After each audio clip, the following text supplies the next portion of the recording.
हाँ भाई अंध भक्तो, तुम्हारे प्याऊ प्याऊ का इलाज करवा लो। मोरनी का भी और साथ में एक और है चाणक्य बोलता जो अपने आप को इलाज करवा लो। वो कहाँ पंगा लेने की सोच रहा है। एक बात जो आपको बार बार बोली थी मैंने कि चलता फिरता पावर हाउस है पंजाब, चलता फिरता पावर हाउस। इतनी जल्दी गलती नहीं करेगी केंद्र सरकार। कहीं गया था ना तुम्हारा मोगली, कहीं गया हुआ था शायद जोन्सबर्ग में या कहीं गया हुआ था। तुम्हारे को ये भी नहीं पता वो साइन किस किस चीज पर करके आ गया। एक जो तुम अनुच्छेद 240 या संशोधन 331 लेकर आ रहे हो कि वे चंडीगढ़ पर कब्जा कर लेगा केंद्र, लेकर आ रहे थे ना, क्या हो गया? पैर डगमगा गए या कहीं और से प्रेशर आ गया? पता लगेगा आप लोगों को, सुनते जाना। इतनी जल्दी क्यों क्यों तुम्हारे पैर डगमगा जाती है?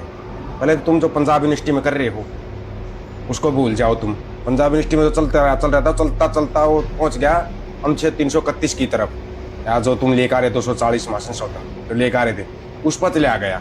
श्रीमान जी मना क्यों कर रहे हो? आप ये बताओ मना क्यों कर रहे हो इतनी जल्दी डगमगा के? उसके बाद जो तुम्हारा है वो तो सुनाएंगे तुम्हारे को। पहले ये सुनो अभी लेटेस्ट न्यूज में जो आया है, चंडीगढ़ को लेकर नया संविधान संशोधन प्रस्ताव आते ही पंजाब में राजनीतिक माहौल गर्मा गया। राज्य की लगभग सभी पार्टियां इसके खिलाफ मैदान में उतर आई हैं। हालांकि केंद्रीय गृह मंत्रालय ने साफ किया है दोपहर को इस चंडीगढ़ के लिए सिर्फ केंद्र सरकार की तरफ से कानून बनाने की प्रक्रिया को सरल बनाने का प्रस्ताव अभी विचाराधीन है। इस पर कोई अंतिम निर्णय नहीं लिया गया है। मंत्रालय ने यह भी साफ किया कि आने वाले संसद के शीतकालीन सत्र में इस संबंध में कोई बिल लाने की सरकार की मंशा नहीं है। तो आगे लेके आओगे, अभी नहीं लेके आओगे, आगे लेके आओगे। क्यों? क्योंकि उसका तुम्हारा बता देते हैं। गृह मंत्रालय ने बयान में कहा कि इस प्रस्ताव के जरिए चंडीगढ़ की शासन व्यवस्था में किसी भी प्रकार का बदलाव करने या पंजाब और हरियाणा के साथ उसके पारंपरिक संबंधों को प्रभावित करने की कोई बात नहीं है। अभी तक तो पंजाब था, पंजाब हरियाणा एक साथ आ गया। सुनते जाना। ये क्यों यार, किस लिए हुआ वो भी बताएंगे आपको। इस विषय पर चिंता की आवश्यकता नहीं है और चंडीगढ़ के हितों को ध्यान में रखते हुए सभी हितधारकों से व्यापक चर्चा के बाद ही कोई निर्णय लिया जाएगा। दरअसल इससे पहले खबरें आई थी केंद्र सरकार ने एक प्रस्ताव रखा है चंडीगढ़ को संविधान के अनुच्छेद 240 के दायरे में शामिल किया जाए। अनुच्छेद 240 के तहत राष्ट्रपति को अधिकार होता है वह केंद्र शासित प्रदेशों के लिए सीधे नियम और कानून बना सके। कौन से नियम और कानून? चंडीगढ़ यूनिवर्सिटी पर कब्जा, पंजाब यूनिवर्सिटी पर डायरेक्ट पंजाब विश्वविद्यालय के ऊपर कब्जा कर लेंगे। ये है इस कानून का मतलब।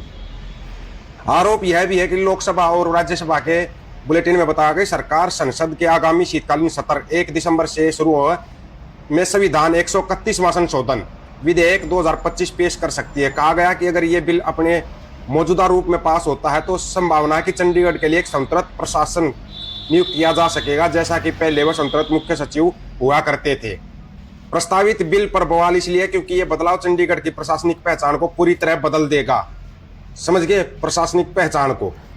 अभी तक चंडीगढ़ एक ऐसा केंद्र शासित प्रदेश है जिसके संचालन में पंजाब की भूमिका मानी जाती है और पंजाब के राज्यपाल उसकी कमान संभालते हैं। एसएसपी और डीसी जैसी प्रमुख नियुक्तियां भी पंजाब और हरियाणा कैडर से होती हैं। इसलिए यह शहर दोनों राज्यों की साझा राजधानी की तरह काम करता है। हम दोनों एक हो जाए तो फिर हरियाणा पंजाब एक हो जाए तो फिर तुम साथ जा रहा जा तुम्हारा सब कुछ खत्म हो जाएगा, जो कि भी जल्दी होने वाला है। यस, खालसा राज कमिंग सून।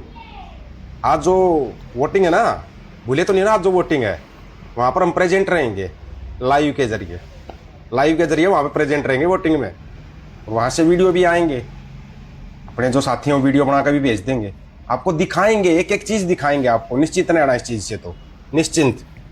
लेकिन प्रस्तावित संशोधन के बाद चंडीगढ़ का मॉडल बदल जाएगा। इसे राष्ट्रपति के सीधे नियंत्रण वाला केंद्र शासित प्रदेश बना दिया जाएगा, जिसमें एक अलग प्रशासन या उपराज्यपाल नियुक्त होगा। कानून बनाना, प्रशासन चलाना, नियुक्ति करना और पुलिस, नगर निगम जैसे क्षेत्रों में फैसले लेना, यह सब केंद्र सरकार के अधिकार में आ जाएगा। यह सब केंद्र सरकार के अधिकार में। ऐसा होने पर पंजाब और हरियाणा की भूमिका कमजोर हो जाएगी और चंडीगढ़ केवल केंद्र द्वारा संचालित क्षेत्र बनकर रह जाएगा। दरअसल इस मुद्दे पर पंजाब की राजनीति गरमाई हुई है। आम आदमी पार्टी, कांग्रेस और श्रोमणी अकाली दल ने इसे पंजाब के अधिकारों पर हमला बताते हुए केंद्र सरकार पर तीखे आरोप लगाए। पंजाब के मुख्यमंत्री भगवंत मान और आम आदमी पार्टी ने आरोप लगाया कि प्रस्तावित संशोधन बिल चंडीगढ़ पर पंजाब के अधिकार को कमजोर करेगा। सीएम मान ने इसे पंजाब के हितों के विरुद्ध बताते हुए कहा कि चंडीगढ़ सिर्फ पंजाब का है और अपने राज्य के अधिकार से पीछे नहीं हटेगा। अच्छा जी, बीजेपी नेताओं ने आम आदमी पार्टी को घेरा हुआ, क्या नूरा कुश्ती देखो यार इनकी। वहीं दूसरी ओर भारतीय जनता पार्टी ने विवाद को अनावश्यक और राजनीतिक राजनीतिक बताया। पंजाब बीजेपी अध्यक्ष सुनील जाखड़ ने कहा कि पंजाब बीजेपी की प्राथमिकता हमेशा पंजाब के हित में रही है। चंडीगढ़ पंजाब का अभिन्न हिस्सा है।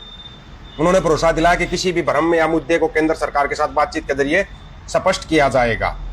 बीजेपी सांसद प्रवीण खंडेवाल ने भी आप पर भ्रामक प्रचार का आरोप लगाया और कहा कि चंडीगढ़ को पूर्णतः संघ शासित क्षेत्र के रूप में प्रशासनिक दृष्टि से मजबूत करना विकास को गति दे सकता है। अच्छा, अब यहीं से अंदाजा लगा लो ये लोग कौन सी राजनीति खेल रहे हैं और क्या करना चाह रहे हैं। ठीक है ना।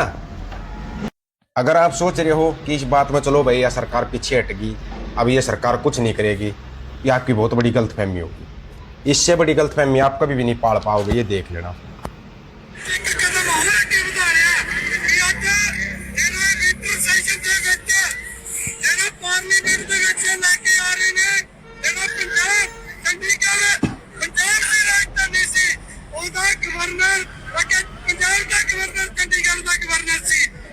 ये लोगों की आवाज थी जिससे ये लोग डर गए। आपको एक बड़े कमाल की बात बताई इनके राम राज्य की खुश हो जाना। देखो चिंटू, बड़े खुश होकर देखना तुम्हारा राम राज्य कैसा है। राम राज्य की सुन।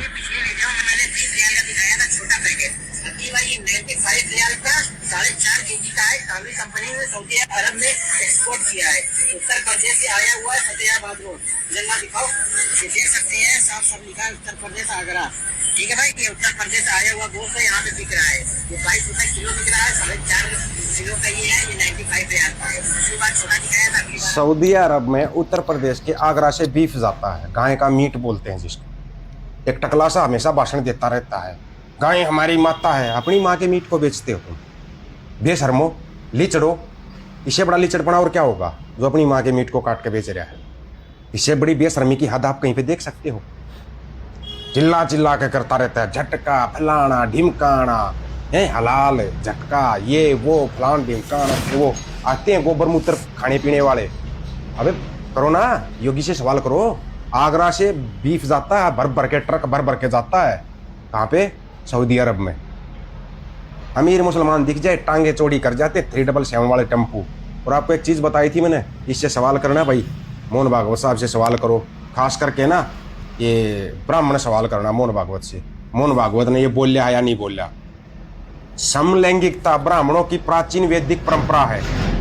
भारत को हिंदू राष्ट्र बनाना है तो सभी ब्राह्मणों को समलैंगिक बनना ही पड़ेगा। समलैंगिक का मतलब समझते हो? 3 वाले टेम्पू, गे टम्पू हो, मतलब तुम टम्पू हो, ये खुद मान रहे हो तुम। अगर ये बयान झूठा है तो भाई पूछो भागवत से उसने बयान दिया था नहीं दिया था। अगर ये बयान झूठा है तो फिर एबीपी माझा न्यूज़ के ऊपर केस दर्ज करो। हम तो इस सबूत को रखेंगे अपने पास। आरएसएस के सरसंघ संचालक मोहन भागवत का बयान है ये सभी ब्राह्मण गे होते हैं। समलैंगिक का मतलब तो यही होता है ना, समलैंगिकता प्राचीन काल से इनकी पद्धति रही है। आदमी आदमी से प्यार करते हैं, ये चलाएंगे देश। इनके कितने वीडियो वायरल होते हैं, कितना कुछ वायरल होता है, फिर भी नहीं समझ रहे तुम। ऐसी लिचड़पना ग्रंथों के अंदर भर रखा है जिसकी कोई हद ही नहीं है। गिरावट की सारी हदें पार कर रखी है। भगवान भी रुखवाड़ा नहीं है तुम्हारा। कितना बता दिया। आप लोगों को क्या राय है इसके बारे में? आप अपनी राय रखना, आपकी राय का इंतजार रहेगा। सभी साथियों को राम राम, नमस्कार, आदाब, सत श्री अकाल। वीडियो को ज़्यादा से ज़्यादा शेयर, चैनल को सब्सक्राइब, बेल आइकन को जरूर दबाना दोस्तों। ऑफिशियल दीपक और यूट्यूब चैनल बात हक और सच की करेंगे। हक सच की बात हम करेंगे। वीडियो को शेयर करने की जिम्मेवारी आप लोगों की है। गज के आखो, वाहेगुरु जी का खालसा, वाहेगुरु जी की फतेह।